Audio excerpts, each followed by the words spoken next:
34 cars. But right now, the position he's in, he actually has a small advantage because everybody else is opening the air up in front of him. And oh, here we go. Trouble, contact, and a huge crash. Up in turn number 2. Oh, multiple cars involved. Oh, my. It looks like Dan Wheldon may be involved in it. And Eddie, you and I spoke about this morning on the drive-in. Just this amount of cars, the speed, just the chance for what they call the big one. And what happens in conditions like that, even if you're 300 yards behind that, you cannot stop these cars. The only option you have is to try to avoid it, and it was impossible to avoid anything there. And you saw Willpower. His car involved as well. My. What a mess. That's Townsend Bell that was, I think his car was up on its side there, the 22. 15 there of Jay Howard. An additional entry, excuse me, is that the 19 to 15? I can't see with the sun shining there. Some of the car is broken. They're showing that as Alex Lloyd, the 19.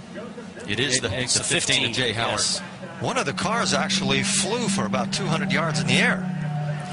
Red flag is out here at Las Vegas Motor Speedway on lap number 12. And from high above, you can see the carnage.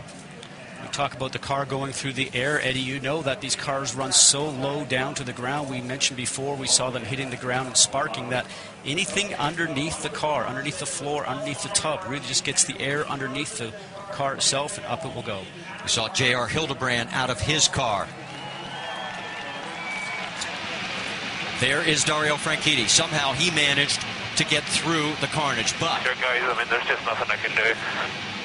Willpower did not. 10-4. They are going to stop you at pit lane on the right-hand side. They want the drivers to stay in the cars. What Franchitti was alluding to is there's nothing you can do avoiding the debris that's on the track. Well, there is debris everywhere. You can see just how many cars are literally torn apart. Absolutely. Okay, this is slow motion from high above. We talked about 3 or 4 wide. Watch Sebastian Zaveja, right? Yes. Little contact right there. Now he's trying to go from the low side to the high, from the high side down low to get going for the turn. Oh. And what ends up happening is that he got stuck back up there, turned around, tried to take another move going down, guys, and the back end started to come around, and that started the chain reaction. He was uncomfortable being on the top lane, and he tried, like you said, there's the car. There's 2 cars that are airborne. This puts Wheldon racing in perspective. This is the horrible accident that everybody has always hoped would never occur. And as we said, 15 cars we now know of involved out of the 34 that started this race. We're under a red flag situation. We'll step aside. We'll stay side by side here at Las Vegas.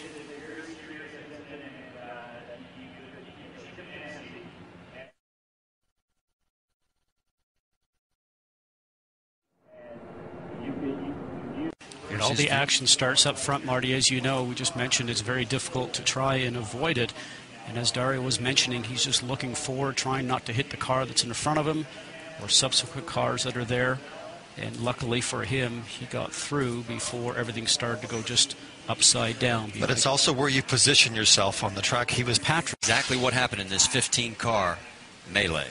And Eddie, as we know, when you're driving along at these speeds, you're going the length of a football field in less than a second. So if something happens in front of you, you can never have enough reaction time. It's impossible. You have no time to do anything. What happens maybe is just a small miscommunication between 2 drivers. Somebody spins and you have... Eddie, as you know, we talked about it a moment ago, it's just reactionary time, and you hope that there's a clear path for you to go through. Now, as we see the car starting to touch and go airborne, as a driver, you're looking for a clean hole, but sometimes when you get to that clean hole, it is then filled with other cars or debris. But for